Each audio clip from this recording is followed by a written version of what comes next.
In this podcast, we hope to discuss the obsessive nature of people with famous singers, particularly the demonic side to the matter. If there is a specific celebrity you would like to hear about, leave their name down below in the comments so that we can delve into this topic deeper.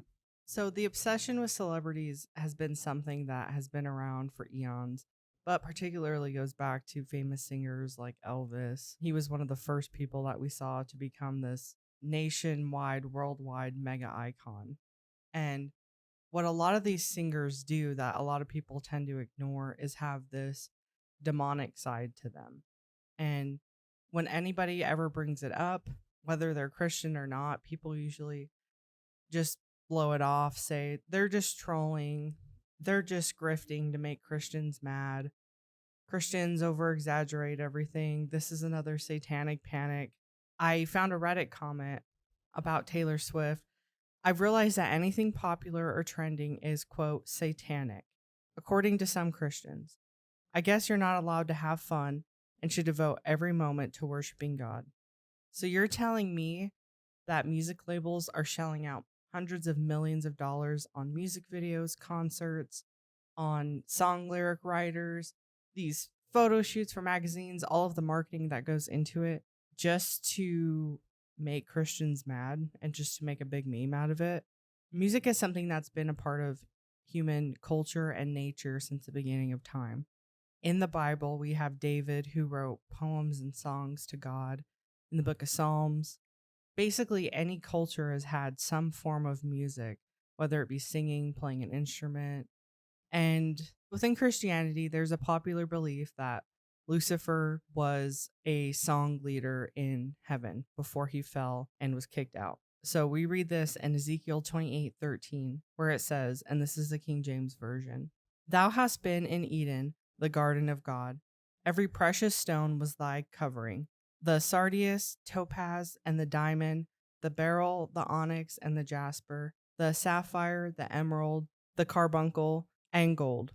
The workmanship of thy tabrets and of thy pipes was prepared in thee in the day that thou was created." So where people get this whole theory that Lucifer was a song leader, worship leader, as I said, was where it says tabrets and of thy pipes. Now, there's kind of a split of people who think that does mean that he led some sort of music worship in heaven, but other people think that it might just be saying that he was this extremely beautiful person who was laden with jewels, like a tambourine. I'll leave it at that. I'm not a big Bible scholar, apologeticist, but I have to bring that up if we're talking about the worship of music and hidden symbolism within it. Wait, so he had pipes in him? Yeah, it says that thy pipes was prepared in thee. That's why it's called an organ. It was kind of confusing what that actually meant. Because that's what it makes me think of as an organ. Well, in the Hebrew, it was saying how it's like he had a song in him, basically. That's like what it actually translates to. Well, pipes, I mean, I don't know. Maybe he just had a good singing voice. Or he could have been a really good speaker, too. Honestly, I don't know. It was just shaped like a clarinet. We might not know. So when we were doing research for this podcast, Dakota found some really good scientific research regarding the scientific properties of music. So there is a study done in 2011 from the researchers from McGill University in Canada that found that listening to music increases the amount of dopamine produced in the brain, a mood-enhancing chemical, making it feasible for treatment for depression, unquote. That makes me think of the effects of music in terms of Alzheimer's and dementia patients. Well, what's interesting about that to me is that they won't remember their wife that they were married to for 50 years, their children, but they can remember the song.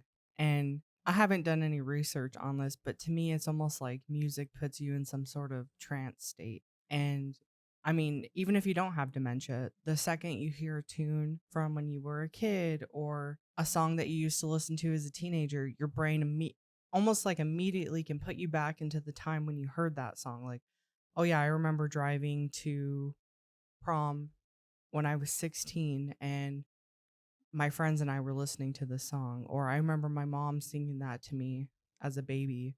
Well, there is something to the trance thing though, because whenever you look into, and the scientific basis for it is very challenged. I don't know whether or not it is true. It's if it's true science or whether it's pseudoscience, but there is a vein of research and like history in binaural beats and their effects on you and whether or not they can help you go into like theta waves or delta waves to help you sleep or to help you learn. And then there's also the whole conspiracy of the 432 hertz versus like 440 hertz or something like that, where they write. I want to say it was some sort of musical like bass for that came out with this new standard, but the music is reportedly previous like classical works from like 17 something is recorded in 432 hertz, and that's why all of these classical things from back then affect you so much more. And 432 hertz is a much more harmoniously balanced signal versus whatever the new music's recorded to like 450 hertz or 440 hertz or something. But it is supposed to be more in line with us and more like organic, if that makes any sense. Or and then the 440 hertz is more digital and like More man-made type of yeah. frequencies. Yeah, and I think there is a basis for like things in nature, birds singing and stuff at 432 hertz. That's really interesting. So there's another study that says, quote, and earlier this year, MNT, which is Medical News Today, reported on a study published in the Lancet Psychiatry that suggested listening to hip hop music, particularly those from Kendrick Lamar, may help individuals to understand health disorders. This might lead some credence to people being able to use music to connect to certain groups of other individuals. And I'm not saying specifically hip hop, but this is also goes for country and everything else, but gives them an outlet into it to be able to explain themselves and give them a way to articulate something that they themselves may not be able to articulate. Yeah, if you listen to a song about a breakup when you're going through a breakup, it helps you feel heard and connected versus listening to really happy music when you're in a happy time in your life. It helps you relate and express basically what you're feeling at that time. And if you're like us, we're not music oriented. We don't play an instrument. We can't sing, but music can still affect you whether or not you can play an instrument or sing.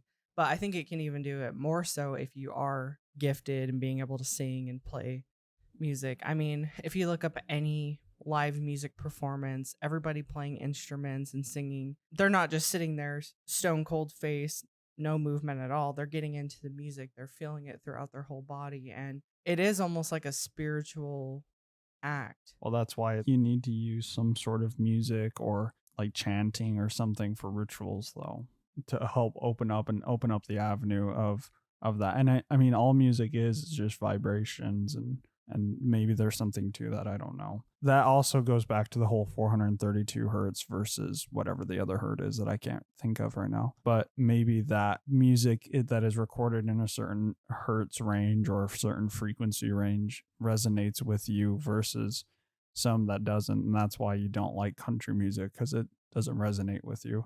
And resonating is just two frequencies matching up together. There's no pseudo science behind that. You can do that yourself. That's why whenever in opera, it's like it's always the funny scene where the fat woman's screaming in the movie and she's an opera lady and the glass shatters. That's because her voice resonated with the glass and shattered it. You could do the same thing with the windows in your home if you have a big enough home theater system or something, where it'll literally rattle the windows because you're resonating with it, or it'll literally resonate with your house foundation. You can literally resonate your house. Well, what's interesting about that is recently me and some of our family members went to a women's conference in Branson, Missouri, and the music was so loud. This was a Christian women's conference, but the music was so loud and the bass was so high. It literally felt like somebody was pounding on my chest. And you could literally feel the vibrations from the music through your body. And I mean, that was because it was so loud. But just imagine being somewhere like a concert where you have thousands and thousands of people surrounding you.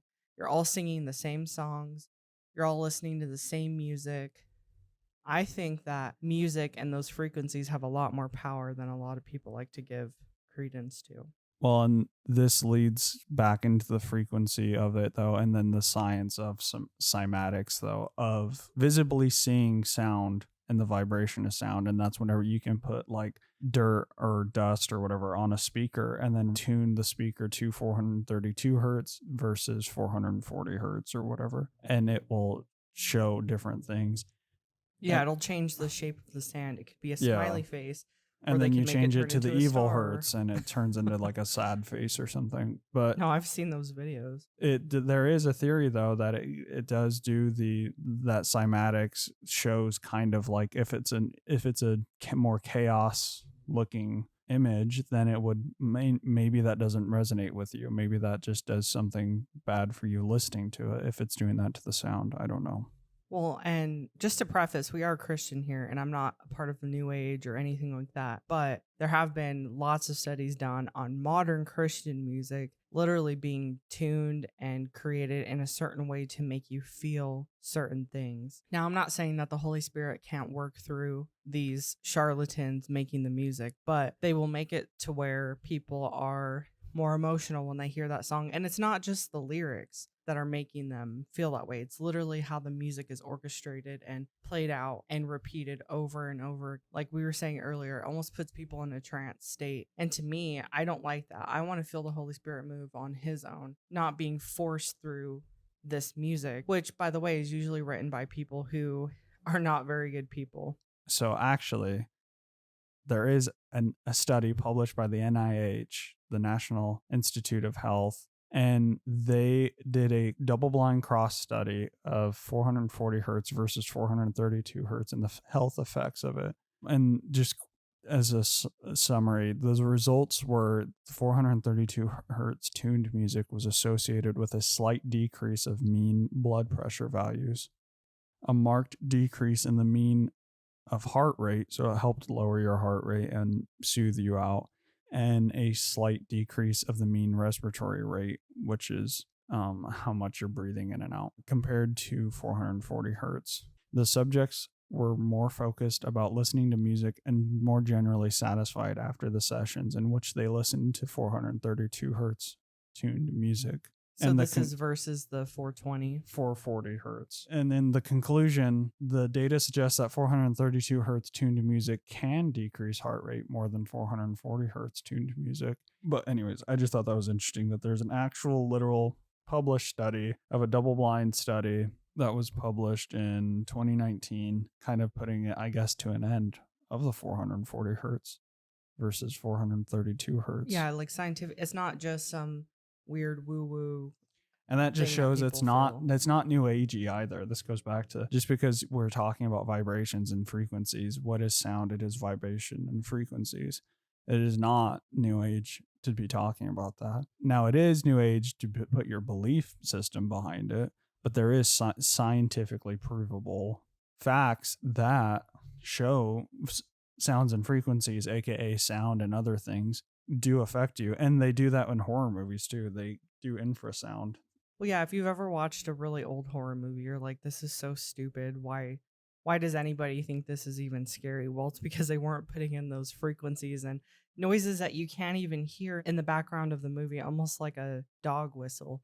You don't coherently hear it, but it's almost like your brain can still hear it. Your feel body it. can. And there is theories of that's why you tell if somebody's looking at you though, because it's some sort of infrasound. Tigers do that. They emit in their tigers don't purr, but in their somehow anyways they produce some sort of infrasound that do the same thing.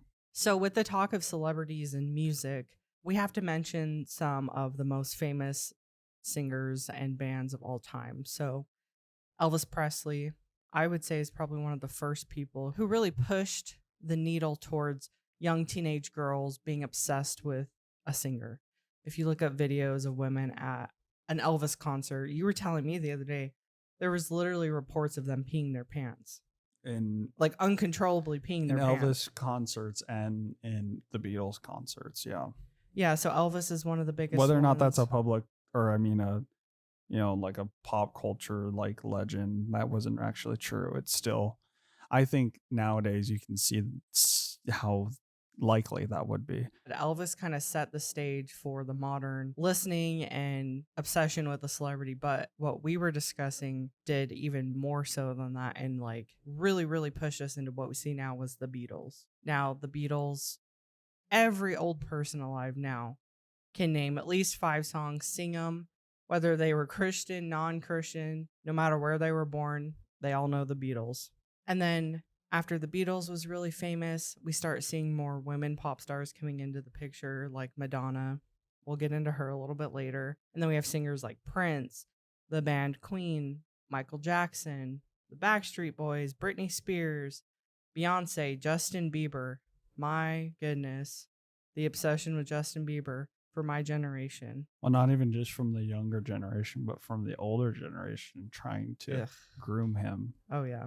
No, Justin Bieber is one of the prime examples of a child being groomed into becoming a celebrity, being sexually abused by people like Ellen DeGeneres on stage in front of everybody. There's literally a video of her grabbing his butt in front of everybody. I think it's at like a VMAs or something. And literally nobody ever spoke about that until recently when the public became more aware and started calling these kind of things out. And then another band that I had to throw in there because this one personally affected me in 7th grade, and that's One Direction. The obsession went so far as to me having my entire room full of posters from, I think the magazine was Y14. If you bought the magazine, you got free posters. My favorite band member was Niall Horan, even named my dog after him. In this day and age right now, who I would say is the most influential pop singer is Taylor Swift. So before we get into more specifics on these people, let's just talk about really quickly, why do people become obsessed with these singers, these celebrities?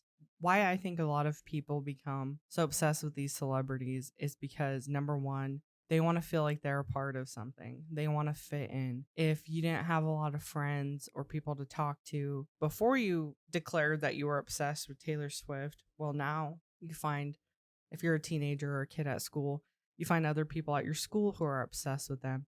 You're all wearing t-shirts from those people. You're listening to their music at recess or on the bus or in class. You're talking about celebrity gossip about that person. Oh, did you hear who Taylor Swift's dating? And it becomes this almost tribal community. And now with the internet, even if people in your own life don't care about that celebrity, you're going to find a subreddit talking about them, Instagram fan groups, people posting on their stories talking about them. And I would say it's even bigger now than it was even whenever I was a teenager. And another thing that I think also gets a lot of these teenagers to follow along with these celebrities is you almost want to feel like you're rebelling against the system. Oh, mom and dad said I can't listen to that. Well, now I'm going to listen to it even harder. And a lot of these celebrities even post the image of rebelling against your parents, rebelling against society, being different. When in reality, you're really not that different. You know how many people listen to Taylor Swift? You know how many people listened to Madonna in the 80s? But you still have this feeling of, I'm raging against the machine, basically. So with Madonna, she kind of pushed the boundaries of what was acceptable in music and pop culture of the time. Before her, we didn't really see this woman becoming such a sexual icon and such a person that everybody wanted to be. Go look up videos and pictures of these young teenage girls putting a mole on their face and doing their hair like her, dressing like her, trying to embody everything that she was. I could say that Madonna really shifted our viewing of these celebrities as not only just music, but bringing this demonic influence and spirit with them. So I would say Madonna is one of the most demonic influences in the music industry of all time. And I think that she set the stage for people like Lady Gaga, Katy Perry, whatever, to follow in her footsteps and becoming this just totally wicked person. Okay, so Madonna was born Madonna Louise Ciccone. And now, even though that was her birth name, Madonna, the meaning of the name Madonna goes back to the Virgin Mary and the adoration of Mary becoming Jesus Christ's mother through the virgin birth.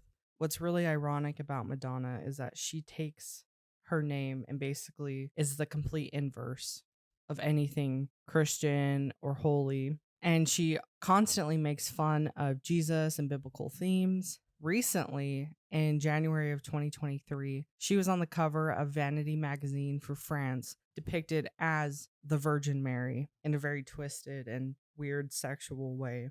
And then if you go to the actual magazine, there's a bunch of images of her depicting Jesus at the Last Supper, surrounded by all these androgynous people who were supposed to be the disciples. In an interview from Vanity about this photo shoot, the interviewer asked, "I would like to discuss Luigi and Lango's artistic project with you." So I'm assuming these are the people who curated the photo shoots. "Let's start with the portrait of the Virgin Mary, the Madonna, depicted on the cover. You've often been attacked by the Catholic Church."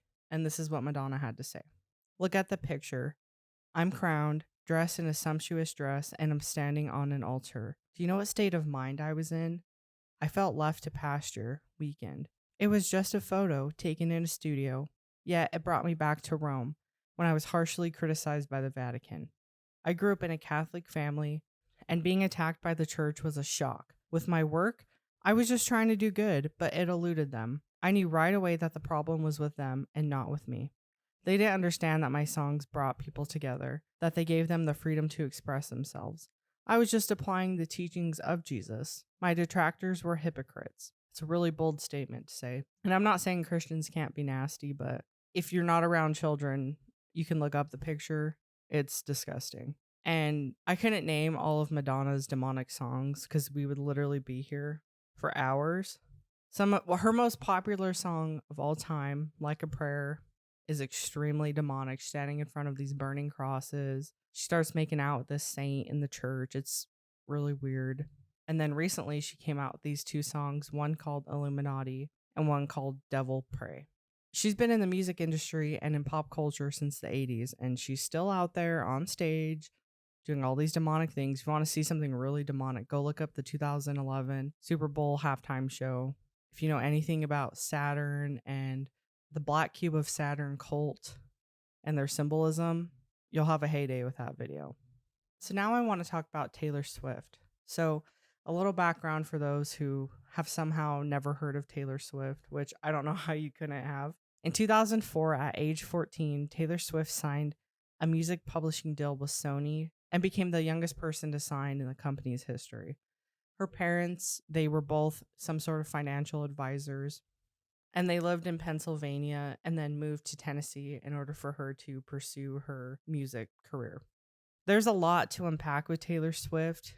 She's the #1 female artist right now. So she just recently had her Eras tour, which she got 11 Grammy Awards for and sold over 200 million records.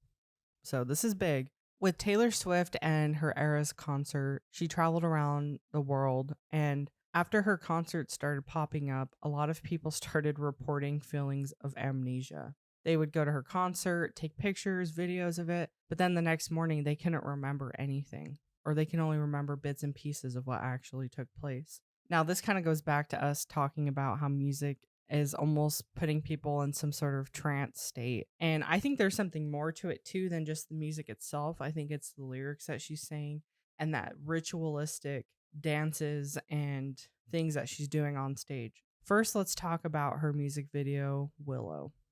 Now, it doesn't start out as this blatantly demonic music video. It's her in the woods, kind of trying to be this mystical, cute girl. But by the middle of the music video, Taylor is seen with a witch coven, wearing black hoods and red dresses and dancing around a magical fire on a full moon. She's seen clapping around the fire, which might seem like nothing out of the ordinary, except that clapping is actually an old ritual to awaken the god Pan and to let him know that you're there as you're trying to awake him, as to not startle him. And another symbolic thing with this music video is the willow trees. And this also goes along the lines of Pan. Pan is one of these old ancient gods who has been written about for hundreds of years. But in this one book by Kenneth Grammy called The Wind and the Willows from 1908, Pan is depicted as the piper at the gates of dawn. He also talks about how Pan is a powerful but secretive nature god, the protector of animals, and who often casts a spell of forgetfulness to all that he helps. So like I was saying earlier, with all the amnesia going on at her concerts, this ritual where you're clapping around a fire trying to awaken Pan, That's literally what he will do to people, is give them amnesia. In a second music video, and again, I can't talk about every single one of her music videos because I would be here all night. But in another recent music video for her song called Karma, featuring the hit female rapper Ice Spice, and as many of you probably know, karma is the Hindu belief that basically what goes around comes around. If you're good to people, goodness will come back to you. But if you're bad to people, badness will come to you. It basically sort of originated in India, and not specifically in Hinduism, but all the different religions over there. And then it kind of spread over there. But it is most commonly associated with Eastern religions in India. And with the New Age movement. And then the New Age movement kind of hijacked it into hijacked it into what it is now. So that's the premise of this whole music video. The lyrics alone are very symbolic in this music video. It starts with a record spinning, and from it spinning comes this magic swirl with little butterflies. The butterfly iconography, though, could also, in a lot of these music videos, that usually has, there are multiple things being used as icons within these music videos, such as butterflies, an almost childlike obsession. The thing with the butterflies is Project Monarch, what was a part of MK Ultra. Which MK Ultra was the mind controlling of people into doing whatever the CIA wanted. MK Ultra was the research into, can you mind control people? Yeah. Can you mind control a populace? Can you use something like MK Ultra in conjunction with Project Mockingbird and use it in the musical industry? Probably, and I think that is most likely what is being done. Anyways, so that's just something just to keep in mind of all of these music videos, though, with the iconography of why they're putting, it's not just a butterfly to be cute. These are why they use these icons in here and why they always have these general themes. And again, we already right off the bat have this butterfly coming out from the magic. They turn the record player on, and now it's illuminating this magic into the air. We got butterflies coming out of it. Then we see Taylor Swift painted in gold in this very Greco-Roman mythological world being depicted as Lady Justina.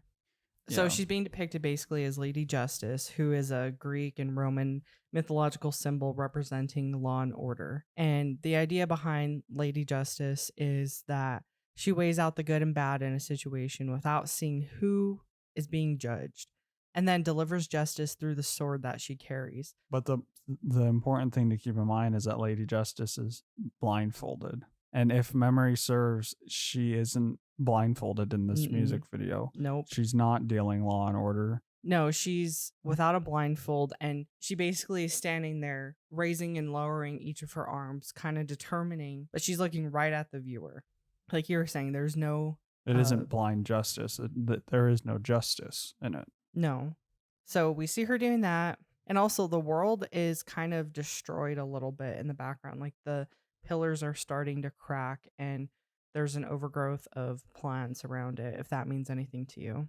And then basically she puts her arm down all the way, and the world literally shifts. And now we're in this totally different scene where Taylor Swift is surrounded by all these weird people in all black with these red masks. They're all different masks, but they're all basically these satanic images on their faces. And then Taylor Swift is right in the middle with two huge devil horns, and the world is also black and fiery, and so maybe the justice she's invoking is hell. And then immediately we see her going into the Wizard of Oz, and that's almost like what we were talking about earlier with the elite's obsession with making these celebrities almost childlike. Like they're so oblivious to what they're even doing, they're like a child. So I'll fast forward a little bit because, like I said, if I just break down this whole music video, it could be its own 2-hour podcast. Then later on in the music video, we see Ice Spice sitting in a clamshell. This is similar to the Hindu god Ganesha, who is the destroyer of obstacles. What comes to my mind first is the birth of Venus painting the goddess of love, beauty, desire, fertility, prosperity, and victory. She's in this little clamshell with a pearl, holding a pearl. So it's not quite like the birth of Venus, but that's like the symbology associated with sitting in a shell like that. And it's also similar to Cernunnos, a horned deity who is said to have superseded Pan, the god of the forest. So that kind of goes back to what I was talking about earlier. So after Ice Spice is in this little clamshell We see Taylor Swift and Ice Spice finally seeing each other. And what's interesting about this scene is that they're in this sunsetty, dreamy scenery in the clouds, walking up a two-sided pyramid with stairs on each side. And then once they reach the top, it immediately cuts to a scene of an eclipse. And then we go back to them, who are both holding two glowing ropes. Taylor lassos the moon while Ice Spice lassos Saturn. They bring them closer together. Basically, this conjunction of the moon, and it to me, it looks like the Earth moon conjoining with Saturn. So who cares about Taylor Swift doing demonic things in her music video? Why should you care if you don't even listen to her music? But I'm going to add the caveat. You should care even if you do listen to her music and continue to listen to it after this podcast and all of these other artists that we've talked about. This is from an NPR article recently talking about Taylor Swift. And they say, quote, "When Taylor Swift speaks, her fans listen." On Tuesday morning, the singer posted a short message on Instagram encouraging her 272 million followers to register to vote. Afterward, the website she directed her fans to, the non-for-profit, nonpartisan vote.org, recorded more than 35,000 registrations, according to the organization. As soon as she put out this Instagram post encouraging people to vote, we saw a surge of 35,000 registrations. Well, and 272 million followers, that's almost the entire population of the United States, essentially. Yeah. Her millions of followers on Instagram are not all US based, obviously, but just to put that into perspective, that's getting close to the amount of the total population of the United States. This is what her actual Instagram post said. Quote, "I've been so lucky to see so many of you guys at my US shows recently. I've heard you raise your voices and I know how powerful they are," she wrote on her Instagram stories. "Make sure you're ready to use them in our elections this year." And then she posted the register link to vote.org. This was the most registrations since 2020 and created a jump of over 23% over the last year. The number of 18-year-olds registered was more than double 2022. When these people speak, people listen. They could tell their fans to go outside in the rain, hold a lightning rod until they get struck by lightning, and they would gladly do it. So here's another example of her influence. Recently, there's been rumors of Taylor Swift dating a football player from the Kansas City Chiefs, Travis Kelce. So she appeared at one game, okay? And after she appeared at his game, the sales of Travis Kelce jerseys increased by 400%. His podcast ranked first overall on Apple. He gained 383,000 Instagram followers. 24.3 million people watched, making it the most watched game that week. 63% of women ages 18 to 49 watched. I'm not saying women don't watch football, but that is a huge surge from a normal viewership of a football game. The Chiefs sold more tickets in that day than compared to the beginning of the season. And right after this, after Kelce started gaining all this popularity, he conveniently posted a video partnering with Pfizer saying, quote, "With my schedule, saving time is key. The CDC says you can get this season's updated COVID-19 shot when you get your flu shot if you're due for both. That's why I got 2 shots in one stop. Ask your doctor or pharmacist which one would be right for you." End quote. I just thought that was really convenient that after getting all this totally not manufactured viewership, that's the first thing he goes and posts. Now ending, I just wanted to say something that I think is really important. I believe that we're desensitizing our society to evil and witchcraft, and even pastors are beginning to excuse it. There was a popular pastor that I was following on Instagram, and I thought she was really funny. She was a really good public speaker. I saw her speak last year at a conference, and then she posted that she went to a Taylor Swift concert to support one of her friends who was a backup dancer. How can a pastor sit in the presence of a Taylor Swift concert? And let me explain this too. During the song Willow, she performs the same witchcraft ritual on stage that she does in her music video. How could a pastor sit there and listen to those 2 songs mentioned and pretend like it's okay? Oh, I'm just supporting my friend. Young people are heavily influenced by these people. These music videos will get hundreds of millions of views. They follow them on Instagram, X, TikTok, Snapchat, become absolutely obsessed with them. They wear their merch. Anything they get sponsored by, they go buy it. They'll spend thousands of dollars to get tickets to get into these concerts. Their concerts also sell out in troves, and it's not just 18 plus attending. A lot of these attendees are under 18, whether they're accompanied by a parent or not. And I believe that a lot of these people are being primed and brainwashed for a satanic overtaking. Now, call me a crazy Christian. Oh, this is just another satanic panic. I can't watch those kind of music videos and see the kind of things that they're doing and just sit idly by. Basically, what can you even do about it? Well, number one, stop listening to their music. When you stop listening to them on YouTube, they get less money. I think you're also protecting your mind, and money speaks. Another thing you can do is inform people about it. A lot of people, especially moms, they see Taylor Swift as this artist who's okay for their little kids to listen to, because she might not explicitly say a lot of cuss words in her music videos. Or they still see her as this country girl. Yeah, sorry, but Taylor Swift ain't no country girl like she was in the beginning of her career. She's completely changed. And that's how a lot of these people start out. They don't start out with these blatant demonic things in their music videos. They start out as a normal artist. And I think that's what gets a lot of people hooked. But they just see her and a lot of these other artists as just these fun people to listen to on the radio with their kids. So basically informing the people around you, and don't be a jerk about it and make people feel ashamed for what they're listening to, because who has that ever worked on? But I think becoming aware of it is the best way to defend yourself against it. I've liked a lot of things and then looked up a music video or looked more into it. Once you know these things, you can't unsee it. I'm just telling you, start looking for this kind of symbology in music videos. You'll start noticing it everywhere. Then start paying attention to the movies you watch, the books you read, the t-shirts being promoted at Walmart for kids to wear. It's everywhere. Lastly, as Christians, I think we need to pray for a great awakening. God is literally the only person that can save us from this depravity. And I think we should also pray for these artists. I'm not trying to bash Taylor Swift as a person.